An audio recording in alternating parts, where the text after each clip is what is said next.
ST Invest, débrief des marchés, semaine numéro 17. J'espère que vous allez bien, que vous passez un bon week-end. Nous sommes le dimanche 20 avril de l'an de grâce 2025. On va débriefer la semaine passée et parler des opportunités pour la semaine à venir de trading. Semaine assez courte, semaine dernière, avec vendredi, jour férié. On aura lundi, férié en France, en Allemagne. En Amérique, on aura les marchés ouverts l'après-midi. Alors, en ce qui concerne la semaine dernière, on a eu une semaine encore indécise pour les marchés US. Mais toutefois, on a eu l'Europe qui a repris son leadership et entre autres le DAX. On verra sur les graphes et on va voir un petit peu la performance qui est un petit peu plus honorable au niveau du DAX que le Nasdaq ou le Dow Jones ou le S&P. On a des nouveaux records sur le gold avec un target, un nouveau record atteint à 3356 $ l'once. Bon, c'est incroyable. Ça peut être la forme, un pétrole qui rebondit sur les zones qu'on avait vues précédemment. Pour autant, on verra, on travaille toujours sur la zone, entre autres sur le WTI, sous les 65 $. Il faudra bien attendre la clôture mensuelle qui pourra donner le tempo pour la suite du second trimestre. Donc soyez attentifs sur cela, on pourra avoir de belles opportunités. Et le pétrole, on pourrait avoir un prix qui continue à chuter et pour venir vaciller sur les 51, 50 $ au niveau du WTI. Voilà, maintenant, à savoir qu'en dessous des 65 $, on a les producteurs, hein, donc tous ceux qui forent sont sur des productions flat, c'est-à-dire qu'ils gagnent quasiment pas d'argent. Voilà, et en dessous des 50 $, ils en perdent. Donc il n'y aura pas d'intérêt particulier à ce que le marché baisse trop bas. Maintenant, on ne sait jamais avec ce que peut faire Trump pour le futur. Un Fear and Greed Index qui reste sur une peur extrême. Hein, on est sur des niveaux de 17. Donc voilà, donc la peur est quand même l'indécision au niveau des marchés toujours de mise. Et un VIX qui travaille sur la zone des 30, donc une zone qui n'est pas tout à fait neutre, hein, mais bon, qui pour l'instant se stabilise entre les 37 et les 29 qui ont été tapés la semaine dernière. Voilà. Donc ce qui donne un petit peu plus de concessions positives, on va dire, au niveau du marché. On va aller directement donc sur le marché, on va parler directement du gold. Le gold qui a fait un nouveau record à 3356,58 l'once. On a une forte poussée acheteuse et on avait vu la semaine dernière, hein, toujours pareil, la target à 3450, 3500, le haut de l'oblique. Donc ça serait une belle performance d'avoir un gold qui vienne travailler cette zone-là, hein, sur le bas de prix de 98. On reprend une nouvelle touche au 1er septembre 2011 et pourquoi pas avoir un nouvel élan à 3500 points. Alors, énormément de targets aussi au-dessus de 3005 qui pourraient venir sur les 4000 $ l'once. Maintenant, voilà, je pense qu'on pourrait avoir une réaction avec un petit peu de débordement sur cette oblique-là, donc qui coïnciderait à 3450, 3500 points dollars l'once. Donc, pour l'instant, on est très bullish. Il y a très peu de repli acheteurs. De vendeurs sur le gold, on voit que ça pousse énormément. Les rejets des vendeurs se font prendre de course par les acheteurs et on pourrait avoir sensiblement lundi, hein, à l'ouverture asienne, un marché qui vienne un peu récupérer les hauts donc surveillez, voilà, les hauts de jeudi dernier, hein, qui ont été le nouveau record, surveillez-les. En cas de cassure, on pourrait continuer à monter un petit peu plus bas. Sinon, on pourrait avoir une respiration qui serait pas des moindres, hein, sur de l'intraday, dans ce petit bloc, hein, entre une zone de range, hop, à ce niveau-là, on pourrait avoir une respiration dans ce petit rectangle, donc des plus hauts, des plus bas, et avoir une respiration, à savoir si on casse en haut ou par le bas, mais surveillez bien le plus bas de jeudi, ok, qui serait un point majeur, parce qu'en cas de rupture de ce plus bas, ok, on aurait une chute un petit peu plus prononcée, mais bon, toujours intraday, sur les 3246 points dans un premier temps, et les plus bas de la semaine du 14 avril, de la semaine dernière, les 3196. Voilà, ça serait pas idiot de revenir là si en cas de débordement, de cassure du plus bas de jeudi dernier. Voilà. Donc sur le gold, sensiblement à chaque repli, on pourrait acheter. En cas de cassure des plus bas, on rachèterait des résistances qui deviendraient support à ce niveau-là.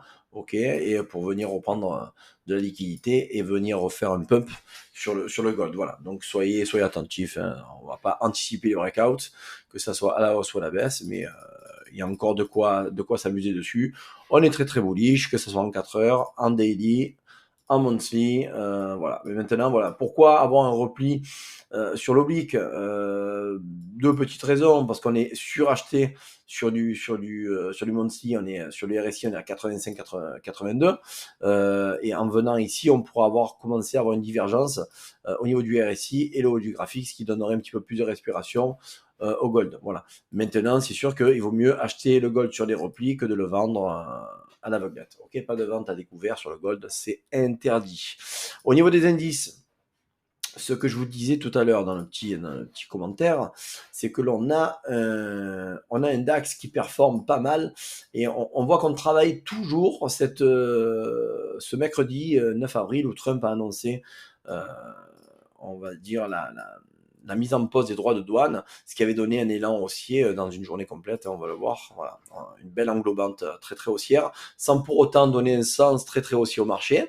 On pourrait appeler ça sur un rebond de marché bearish, un rebond très important, qui pour l'instant est toujours en train d'être travaillé. Donc on n'arrive pas à casser le plus haut du 9 avril, ok, les 21 590, qui est ce niveau-là, ok, oh, pardon.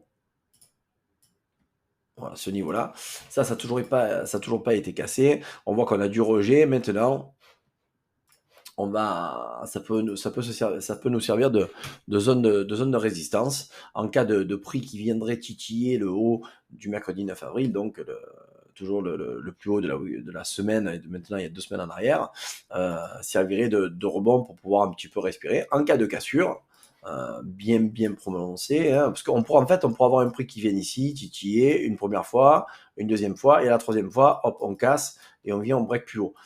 Maintenant, au niveau technique, ça serait fabuleux d'avoir ça, mais au niveau géopolitique, c'est pas du tout la même chose. Il y a énormément d'indécision dans le marché. On voit qu'on range énormément dans la zone haussière du mercredi 9 avril.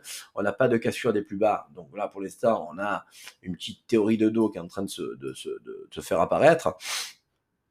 Mais les plus hauts ne sont pas toujours de plus en plus hauts, c'est que les plus bas de plus en plus hauts, et les plus hauts n'arrivent pas à breaker le 9 avril. Voilà. Donc il faudra avoir un mouvement avec un bas qui vienne casser pour pouvoir dire, voilà, pour l'instant, le marché essaye de remonter un petit peu plus, avec moins d'incertitude et d'instabilité géopolitique, ce qui donnerait un marché beaucoup plus bullish sur le DAX. Mais c'est pas pour l'instant, hein, on va voir. Voilà. Donc on verra la semaine prochaine sur les ouvertures de marché ce que va donner le DAX. Surveillez bien les zones de temporalité en intraday. Donc, on avait les plus bas à 20 959, un plus bas à 21 000 points tout rond, et le plus bas donc de jeudi de la semaine dernière avant vendredi, les 21 137, voilà, qui pourrait servir de zone de rebond. Voilà.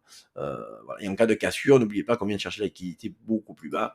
Voilà, donc on surveille vraiment des points majeurs qui sont ceux-là, les zones de polarité de jeudi et de mercredi 16 avril servirait peut-être sensiblement de rebond pour venir un petit peu plus travailler cette zone. Mais on voit qu'on est en train on travaille toujours cette zone d'euphorie qui a été annoncée le 9 avril et on n'arrive pas à avoir des décisions très claires et on voit que toutes ces petites bougies qui sont sur du 1 heure ou du 4 heures, c'est vraiment de l'indécision du marché et c'est très difficile de prendre un long en swing trading.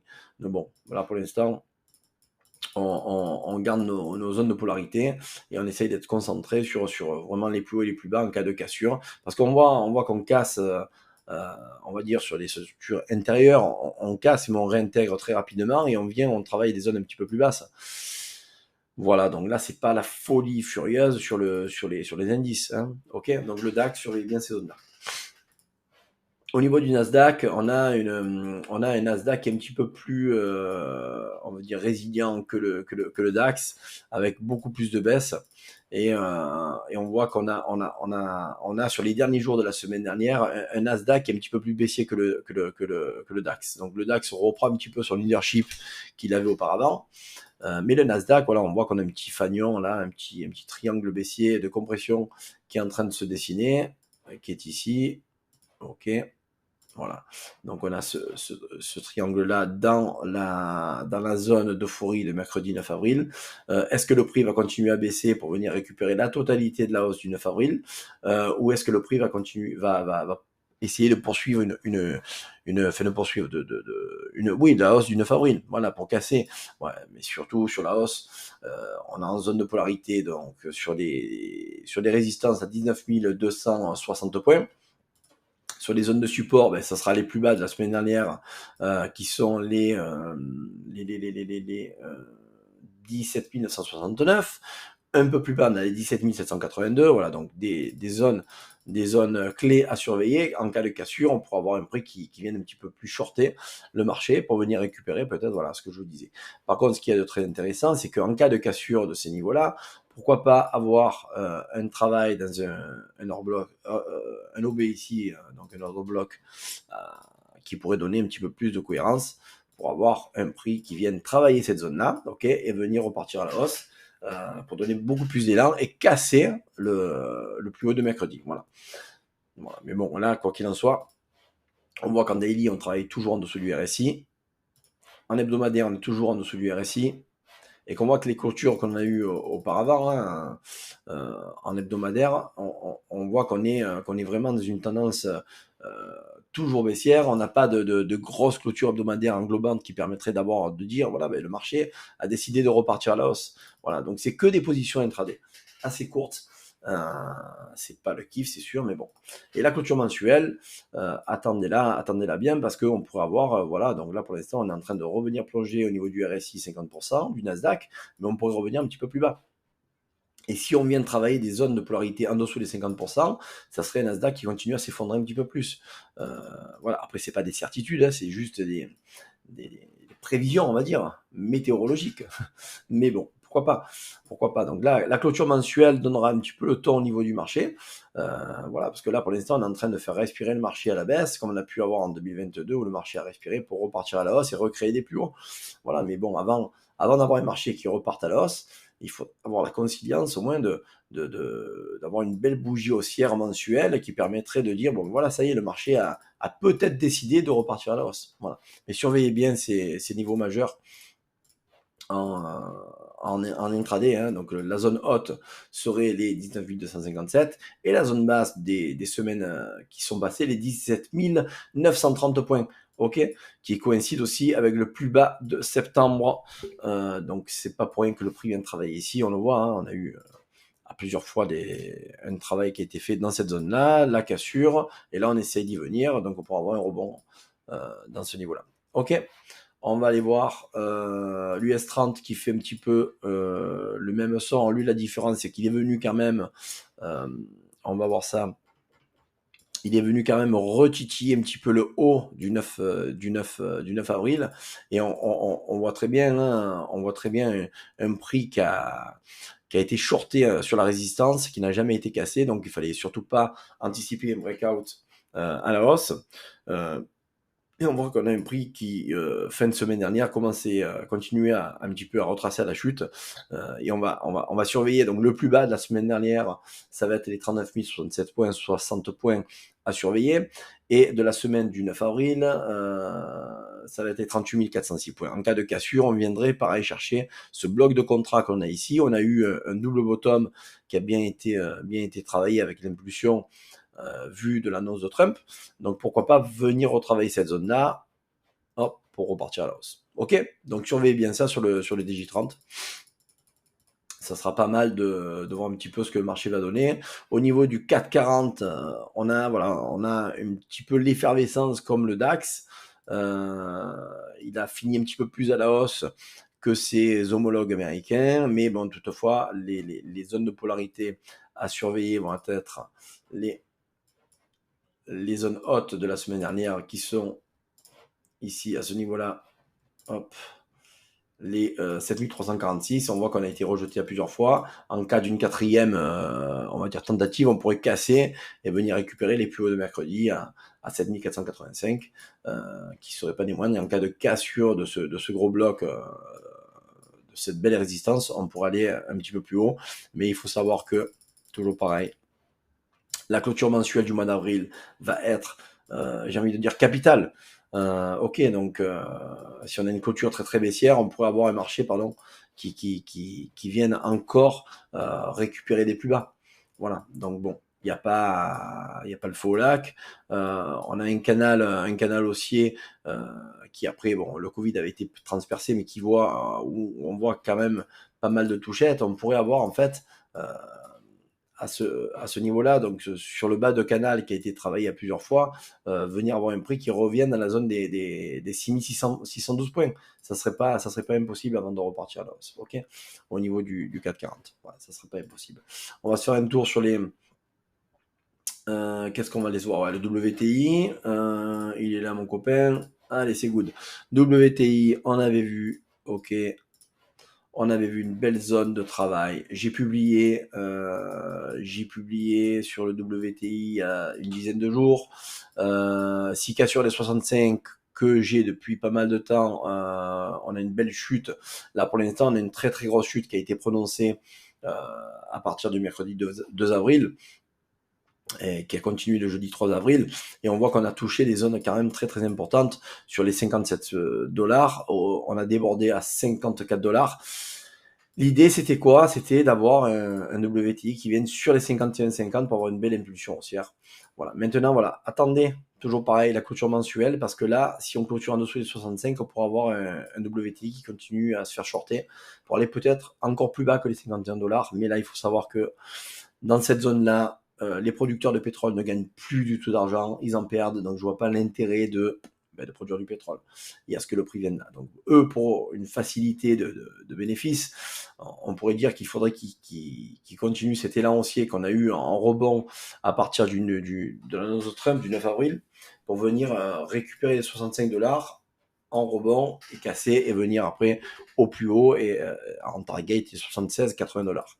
Voilà. Mais bon, ça c'est pas sûr qu'on ait ça parce que en monthly, on va voir, on a quand même une clôture qui nous attend. Ok, même si on a du joli rejet là pour l'instant, la clôture n'est pas encore faite.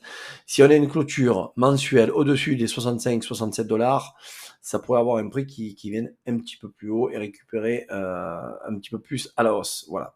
Donc ça serait le gros rejet en fait d'une chute du prix du pétrole. Au niveau de la production, même si l'OPEP a décidé d'augmenter sa production pendant 18 mois depuis le mois d'avril, ce qui a été déjà le commencement, pourquoi pas avoir un prix qui vienne un petit peu plus haut. Maintenant, ce qui me plaît pas trop au niveau de l'augmentation, enfin du prix à la hausse, c'est tout ce que l'on a en dessous du RSI. On a toujours en monthly un prix qui a de tendance à baisser, donc pourquoi pas avoir un prix qui vienne un petit peu plus bas, et là on serait dans une crise un petit peu plus économique, hein. Donc moins de consommation de pétrole, moins de demandes, trop d'offres, un marché en berne, une inflation, une récession, enfin tout ce qui va pour que le pétrole puisse jeter. Voilà, donc soyez attentifs sur les zones entre 57 et 51,50 le prix du baril du WTI. Ok? Allez, on va aller faire un tour sur les cryptos. BTC. Ok. En daily. Le BTC. On attendait les 73 700, ça n'a pas été touché. On a touché les 74 618. J'avais en cas sous le coude, en cas de cassure de cette zone des 8500, un prix qui aille un petit peu plus bas. Stabilité de prix, pourquoi? Parce que les grosses baleines maintenant investissent en Bitcoin, donc on a beaucoup moins de baisses prononcées qu'on aurait pu avoir peut-être des années en arrière. Maintenant, voilà, tant qu'on n'est pas revenu au-dessus des 93 300, à ce niveau-là, j'ai mis un petit indicateur, une petite alarme, qui en cas de reviens-y au niveau du prix 93 300, on aurait une fulgurante peut-être hausse au niveau du BTC. Serait-on dans une prémisse encore d'un mouvement haussier sur le BTC? C'est pas sûr du tout. On va attendre les clôtures mensuelles qui donneront un petit peu plus le ton du mouvement du BTC. Là, pour l'instant, on voit que ça pousse un petit peu la baisse et on voit que toujours on est en dessous du 50% du RSI en hebdomadaire. En daily, on est repassé au-dessus du 50%. Mais est-ce que cela va durer ou est-ce qu'on est vraiment dans une période, on voit depuis une dizaine de jours, hein, on a une belle belle notion de prix de consolidation de range au niveau du BTC, et on n'arrive pas à casser au plus haut, au plus bas, il y a trop d'incertitudes, et il n'y a pas assez de confirmation très très haussière sur le Bitcoin. Ok, donc la clôture mensuelle nous donnera un petit peu le ton. Hein, aussi pareil, sur le BTC, on pourrait avoir un prix qui vienne encore vaciller et venir en dessous des 74 300 pour venir récupérer du cash un petit peu plus bas et venir sur les 73 000. Ça serait pas idiot d'avoir un BTC à ce niveau-là. Voilà. Maintenant, ce n'est pas sûr du tout. Vendredi, fin dimanche, ce soir, on va clôturer vers les 84 000 $. Mais il n'y a pas de grosse folie acheteuse, donc voilà, pour l'instant, on n'a pas de bull run annoncé. L'Ethereum, lui, ça pue, hein, on peut le dire comme ça. Ça short énormément. Toutes les consolidations qu'on avait vues ont été pétées. On casse les plus bas de plus en plus bas. Les anciennes structures sont cassées à la baisse. En monthly, on est sous les 50% du RSI. Ok. En hebdomadaire, bon là, on travaille toujours la zone des 50%. En daily, on est toujours... Hop. On va voir ça. Bougez pas. Ok. On est toujours en dessous des 50% daily, on le voit ici. Donc là pour l'instant on a un Ethereum qui n'arrive pas à décoller. Hein. On voit qu'on a un très très joli canal, très joli canal baissier. Ok. Il est superbe. Voilà. Pourquoi pas venir encore plus bas. Mais bon, là, surveillez bien, parce que là, pour l'instant, on est sur une structure, on va dire, journalière, qui est en train de travailler à la baisse. On voit qu'aujourd'hui, dimanche, on est en train de baisser assez fortement. Donc, surveillez bien le niveau du plus bas de la semaine du 7 avril, les 1402 points. En cas de cassure, on voit qu'on fait toujours des plus bas de plus en plus bas et des plus hauts de plus en plus haut, plus bas, pardon. Donc, on pourra avoir un Ethereum qui se crache un petit peu plus que tout le reste. Donc surveillez bien ces prix-là, parce que là pour l'instant on n'a pas trop de rebonds acheteurs. Et ça serait peut-être l'opportunité pour ceux qui ont de l'ETH ou s'il y a une belle configuration au niveau de cette crypto-monnaie acheteuse. Voilà. Donc soyez à l'affût sur celui-ci. Et on va se faire un tour sur l'XRP. Il est là l'ami. Alors XRP, on est allé travailler des zones un petit peu plus basses de polarité à sortie de canal. On voit qu'on avait travaillé quasiment les 1,60, 1,55. On a rejeté le prix. On est repassé au-dessus de la SMA 200 période et ça indique quand même un joli support. Donc attention, en cas de cassure, et je l'ai indiqué avec cette petite croix rouge, en cas de la cassure et des 1,98 de la SMA 200 période, on pourra avoir un prix qui vient un petit peu plus bas. On travaille toujours en dessous des 50%, ok, en daily, hebdomadaire, on va se l'enlever parce que là j'y vois pas. Hop. Hebdomadaire, on titille au-dessus des 50%. Donc XRP a pour l'instant de meilleures capacités à tenir la hausse que l'Ethereum étant qui est en train de se scratcher énormément. Voilà, donc XRP, pourquoi pas avoir un prix qui peut-être vienne shorter un petit peu plus dans les jours à venir pour repartir à la hausse pour milieu fin du second trimestre 2025. Et repartir sur un élan haussier, ça serait pas impossible, et venir retravailler des targets à plus de 3,56 l'XRP. Voilà. Donc ça serait pas impossible d'avoir ça. Voilà les amis, écoutez, on a fait un tour complet. N'oubliez pas de liker, de follower, de nous suivre sur notre Telegram. Je vous dis, prenez soin de vous et de votre portefeuille, et bonne semaine de trading à vous. Bye bye.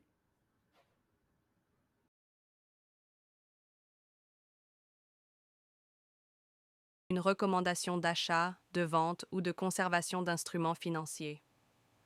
L'analyse technique et fondamentale présentée reflète uniquement notre opinion à l'instant de l'enregistrement et peut évoluer sans préavis. Chaque investisseur doit effectuer ses propres recherches et consulter, si nécessaire, un conseiller financier indépendant avant toute décision d'investissement. Les marchés financiers présentent des risques de perte en capital. Les performances passées ne préjugent pas des performances futures. L'œil du graphique et ses intervenants déclinent toute responsabilité en cas de perte financière liées à l'utilisation des informations diffusées dans cette émission.